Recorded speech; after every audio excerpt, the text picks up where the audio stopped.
Hello, BookTube. I went back to the Brattle Bookshop again, the used bookstore in downtown Boston that I've been going to forever. My used bookstore, the one I love, my own favorite place.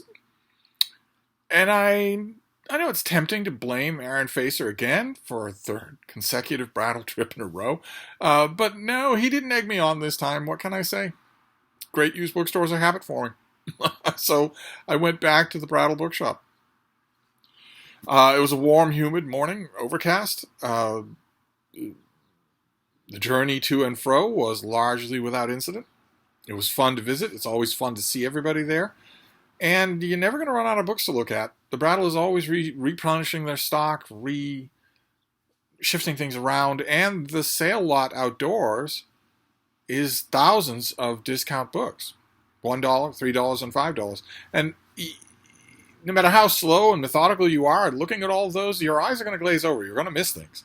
And also customers throughout the day are going to be moving things around so that if book X is next to book Y and you're accustomed to it, maybe something about the color design or the lettering makes your eyes blur from one to the other and lump them both together, someone will move one of those and it will look new. It will look fresh. At least that's the excuse I'm giving myself. I almost never go to the Brattle without coming away with books, no matter how often I've been there. I used to go every day. And today, the third Brattle book haul in the week, third consecutive day, I came back with a pile of books, and I wanted to show them to you. The first one is a classic. It's a mass market classic of Captain's Courageous by Rudyard Kipling. One of his... Well, this was filmed. This was filmed a couple of times. I really like it. I like all of Kipling. I think everything that he did is great. And I had this paperback once upon a time. This paperback is old. I mean, there's no other way to put it. This book belongs to Anne Masofsky.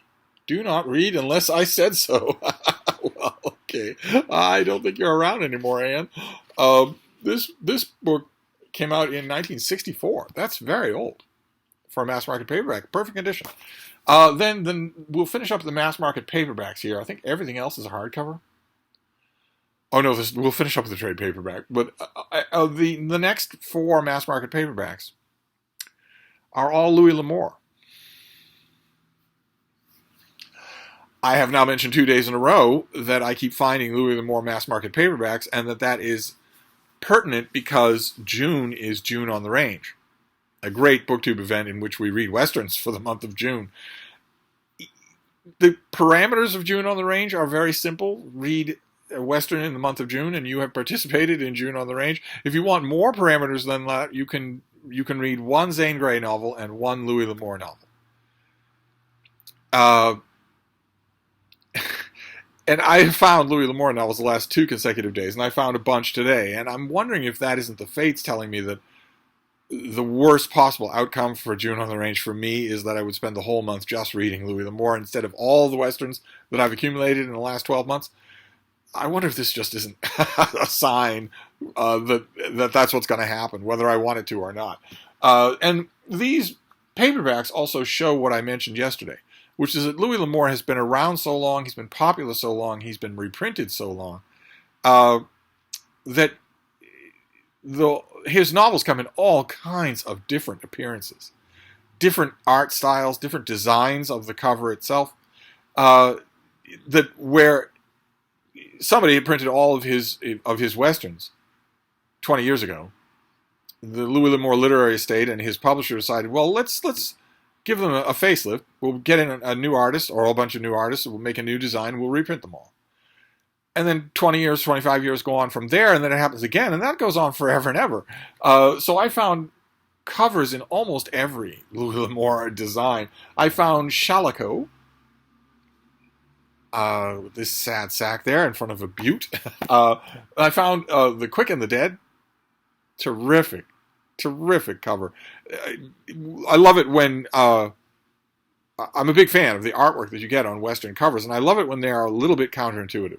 This one is a little bit counterintuitive. It's snow. It's not the the searing heat of the plains. But I think I read The Quick and the Dead for a previous June on the Range. I will read it again. We'll see. Then The Empty Land.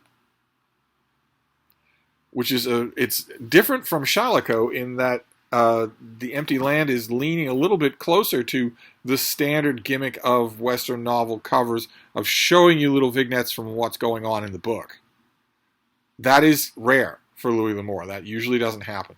It also usually doesn't happen with classic Westerns at all. It's a much more recent thing. And then finally, the Keylock Man, in yet another design. This is a different artist, and this design, I remember this well. I sold this in bookstores. It's a little bit more dignified, I guess you could say. It's a little bit less pulpy. It's a framed, it meant to evoke a framed picture in the middle there. And they all came out like this, with a different artist for the cover than, for instance, The Quick and the Dead. I don't know, I'm not going to dig through here, but I don't know that any of these cover artists are ever credited. But I found 4 more Louis L'Amour novels. That's probably, what does that make it, 10 in this week alone? I don't know. I don't know what that means for June on the Range. We'll see. We still have a ways to go before we get there. Still quite a ways. Okay, then the next thing that I found is old. This is from the 1940s, I believe. Let's see here. Yeah, 1946. This is by M.A. DeWolf. M.A. DeWolf Howe, who is a Boston luminary that we've seen before on this channel. And this is, let me see, this doesn't have a dust jacket. But this is Boston Landmarks by M.A. DeWolf Howe. And it is a little hardcover full of these great high-definition old photographs of classic Boston landmarks with text illuminating what they are. There's the Harrison Gray Otis house. But this will have everything. This will have there's Brimstone Corner. There is the park with the pond there and the swan boats. This book is extremely old book musty, extremely so, and it's going to be wonderful. It's going to be a wonderful way for me to just look at what these things were like, and the text will also be wonderful. So a Boston book. I'm never averse to getting a Boston book.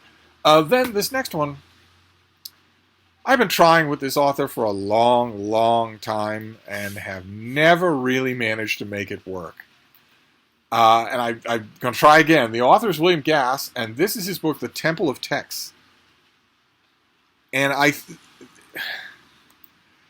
he always strikes me when I read him. I had the Gass sampler or reader or whatever it was, big, gigantic volume that came out from his publisher about 5, 6, 10 years ago.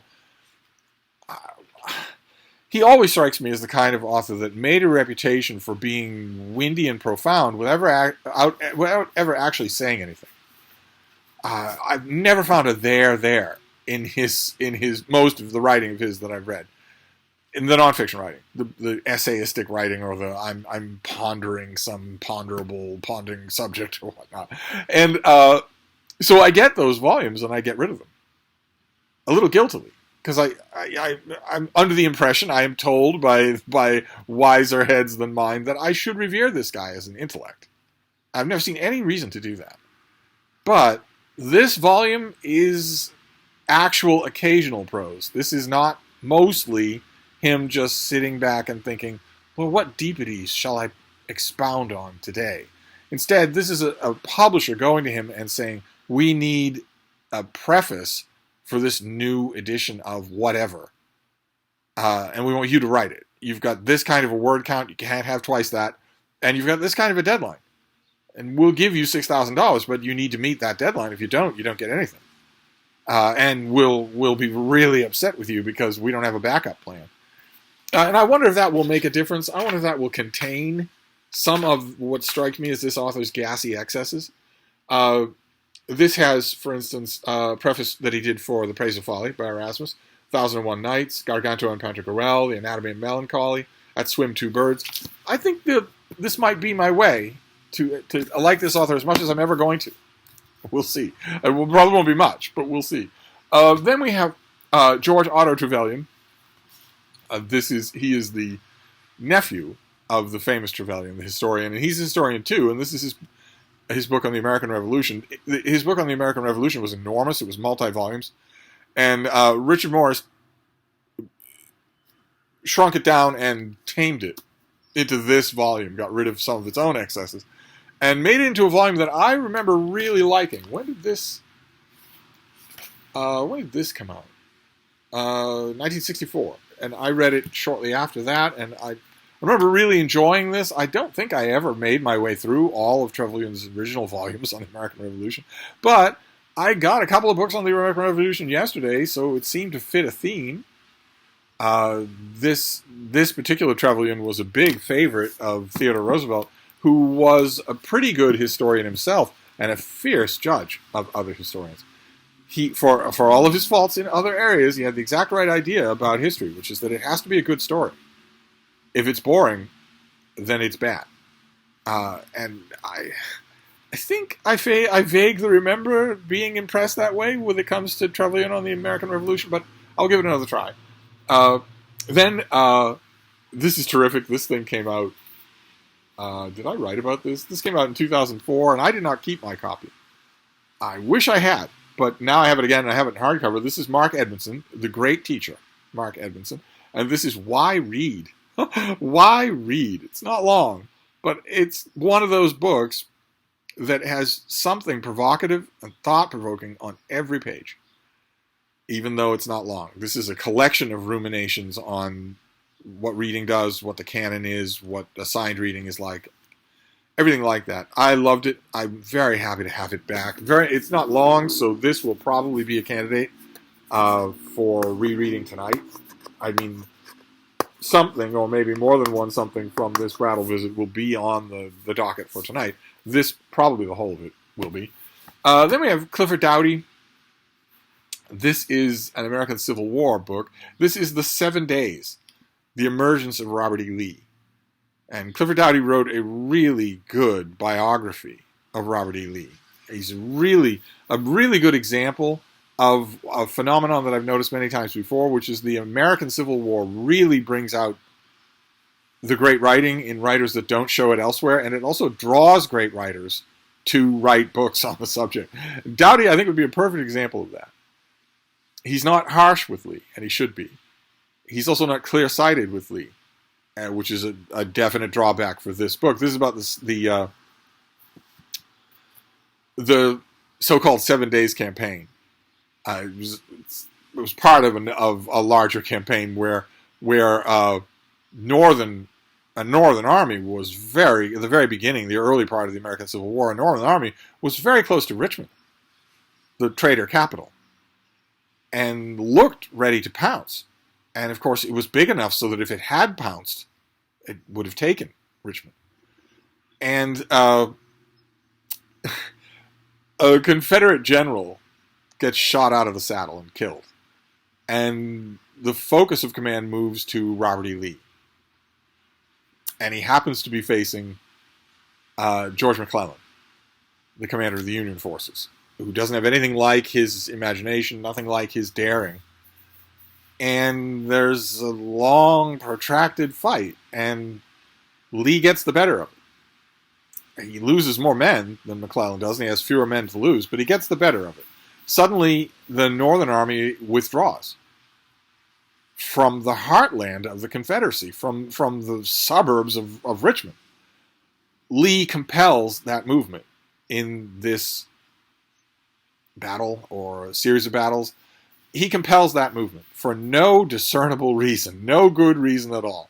As has been said many times before, as is said in Ken Burns' The Civil War, his great documentary about the Civil War, no other Union general would have failed here, would have failed in this way, to take the initiative and to make this what it could have been. Doughty's really good at writing about it. I don't think I've ever read this book. I read his biography of Lee. He's really good at writing about this period. He's really good at taking all of his sources, distilling everything that they say, and then writing a really good narrative about it. But I know from his biography of Lee that he is going to have blind spots when it comes to this particular figure. So many historians do. You will hear it over and over again on podcasts and history shows and history YouTube channels. You hear it over and over again. That regardless of the validity of the Confederacy, and yes, of course, they were fighting for slavery, so isn't that terrible? You still have to give it to Robert E. Lee. that he was a genius general. That is absolutely not true. And it never was true. It's not a question of that he didn't do well in the American Civil War because he was leading a ragtag army of civilians that were underfed, undersupplied, against the Combine Army of the United States. It's not a question of that. It's bad generalship, which people that admire Lee will maybe go out on a limb and say that at the Battle of Gettysburg, he did show bad generalship. I don't think there's any argument to be made that when you are, we described it yesterday, when you are in tree cover and you are facing a long upward sloping hill that's open to God, mother, and country and covered by your enemy's guns, you do not march your troops at a steady beat across that field. They'll be completely cut to ribbons. They won't reach the ridge. They won't reach their destination. They'll be destroyed by artillery. You know that.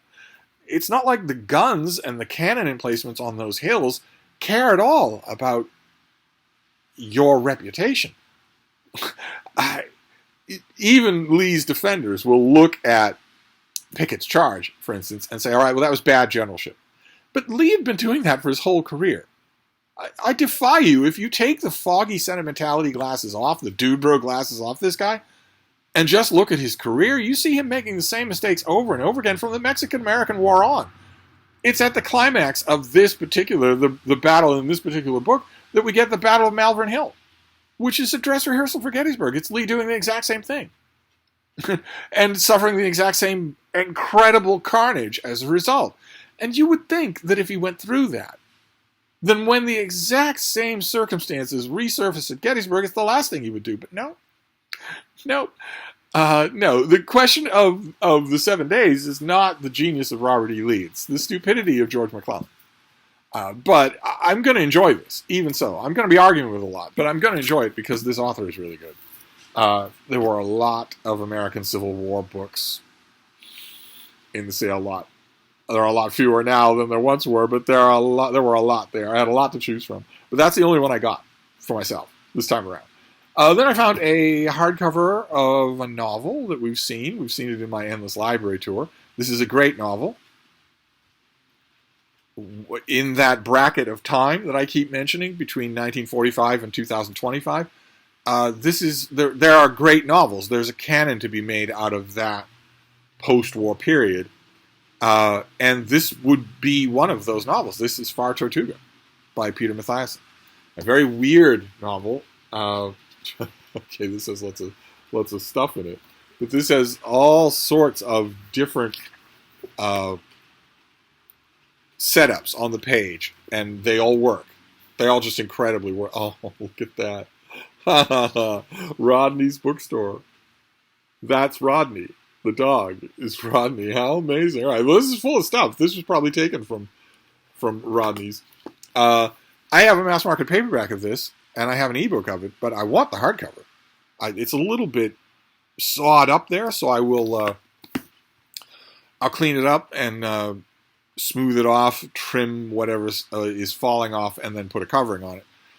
Then yesterday I showed you, I think it was yesterday or the day before that, I showed you, I got a big volume, an anthology of the best of Ellery Queen magazine.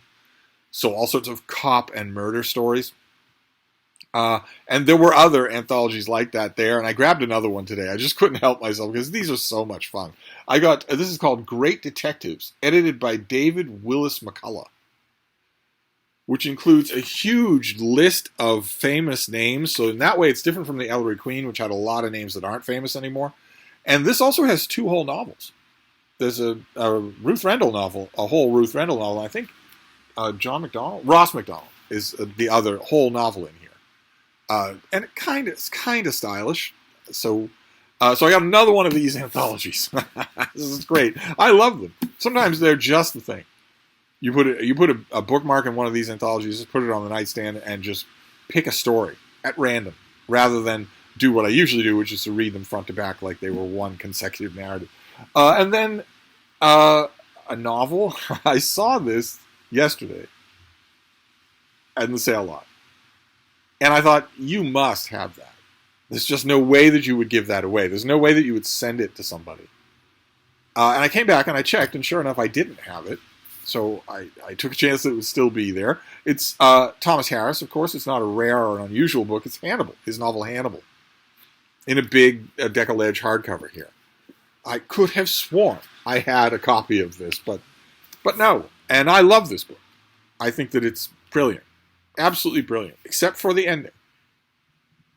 The ending is not only not brilliant, but a serious travesty. The kind of thing that, if I didn't know for sure that it was unthinkable, I would assume that the ending was tacked on by a different person than the author.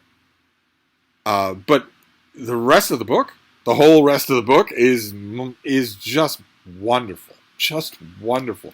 So I got this to have it because I have the ebook and I love the ebook. But when it comes to something like this, or Far Tortuga, I want a hardcover that will last in my library. But there's another reason why I got this as well. The more I thought about it, the more I thought, surely it's about time that I did read along of Thomas Harris. Surely it's about time. We will skip Black Sunday. We'll start with Red Dragon.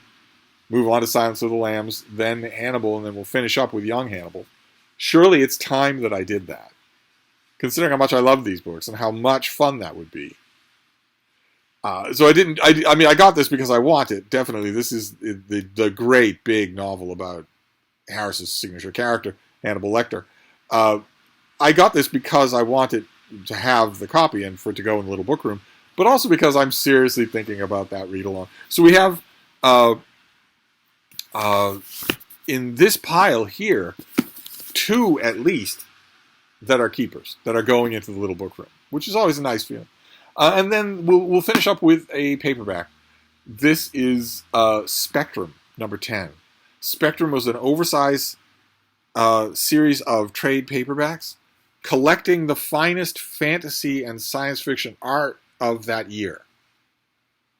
So posters, book covers, comic book art, sculptures, all kinds of things. They awarded prizes. There were first, second, and third prizes, and a whole bunch. This is all that it is. It's just a collection of that artwork. I remember when Spectrum number 1 came to the bookstore where I was working, and it was pricey. It was, I think, $30. So I got it anyway, and just eagerly looked forward to the new Spectrum every year. I don't know if Spectrum is still made. I would assume that it is. I once had a whole shelf of these things and got rid of them. No idea why. So I don't have any now except for this. I got Spectrum number 10. They blur together after a while. I just remember loving every single volume. And I got volume number 1, then I got volume number 2, went through it. You give yourself a nice leisurely hour to just flip through it, study the details, study the work and whatnot. Try to place the covers. A lot of the artwork is taken from book covers. So you look at that, and did you read that book? Can you place where that comes from? That's always a lot of fun as well. But in volume 1, 2, and 3, I noticed something. I noticed that in volume 1, and then again in volume 2 a year later, and then in volume 3 a year after that, there was at least one painting of Eowyn fighting the Witch King from The Lord of the Rings. I am no man. And I thought, okay, well, that's kind of a weird coincidence. It's a little bit on the lazy side. There are lots of other great visual tableaux in Tolkien that you don't have to do just that one. I know you're all dude bros, but you don't have to do just that. And then it became comical because 4, 5, 6, 7, they all had at least one representation of Eowyn fighting the Witch King. And I lost track after that and just kept getting these things. So I don't actually remember. But there's no chance. There's no chance that Spectrum number 10 does not have that. They all have it. They all have it. So let's see if we can just find it here. And we'll show you some things along the way. Look at that. There's Conan. How incredible. Fantastic. Oh, okay. Well, this is Tolkien. That is Faramir at Osgiliath. This one here. I don't think there's no way that you'd know that if you didn't read the description of it. Is that Vincent DeFate? Yes. Terrific. I don't know exactly how you pronounce his last name, whether it's DeFate or DeFate, but I love his work. Always have. Peter de Seve from here, a lot of you will recognize that cover. Yes. Peter Desevi from the New Yorker is in here a lot. He's often reprinted. I don't think there's ever been an issue of Spectrum that he wasn't in. Here's one of his woman having tense words with a dragon, and there's another. Always neat to see him. I'm sure he's all through here. I'm sure he's in this volume many, many times. More epic fantasy, also dinosaurs. Very nice. Were those reprinted in the Age of Dinosaurs? I'll see. All right, this is Greg Manchus. Is that right? Yeah, Greg Manchus. This is. I wish I had this trade paperback. That was the cover to Morgan Llewellyn's novel Finn McCool. That I really wish I had. That the hardcover and the trade paperback looked like that. That is the Fianna. They are walking through the woods there. I wish I could find that. I don't have it at the moment. All sorts of weird images to conjure with, even that aren't specifically drawn from works of literature or that weren't covers of books. I don't know though. I'm paging through this and I'm not getting to. I'm not getting to Eowyn, but that cannot be. Look at that. There's Captain America. Steve Rude. I don't know how many of you are familiar with these things. If they are still made, look at the statuary. They include statues as well. There's the Kingdom Come Superman. If these are still made, they will be at your bookstore. They'll be in the oversight section of science fiction. Look at that. The Gold Award for James Gurney. That is a Tyrannosaurus Rex drinking. Look at the herbivores in the background, all nervous and watching here. The T-Rex has children, and it is just peacefully drinking. And the funny thing is that although this won an award, this is almost certainly wrong. This is a plucked T-Rex. They almost certainly had a fringe of feathers at certain points in their anatomy. And maybe the Triceratopses did as well. Well, now this volume is certainly not going to prove me wrong, right? There's just no way. Oh, there's Peter Desevi again. Look at that. How wonderful. That is just amazing. But Steve's status as all-knowing is on the line here. There's just no way that this could be the only Spectrum that doesn't have Eowyn fighting the Witch King. That's just not possible. Well, we will doggedly flip through all the way to the end just to make sure. But it looks like I might... another dinosaur thing. Look at that. It looks like I might have picked the only volume that doesn't have that picture. I swear, they all do. A lot of them do. But maybe not this one. Certainly lots and lots of beautiful images here. Pardon me here. I want to be really dogged because I just refuse to believe I've... Okay. There it is. There's Eowyn versus the Witch King. Right there.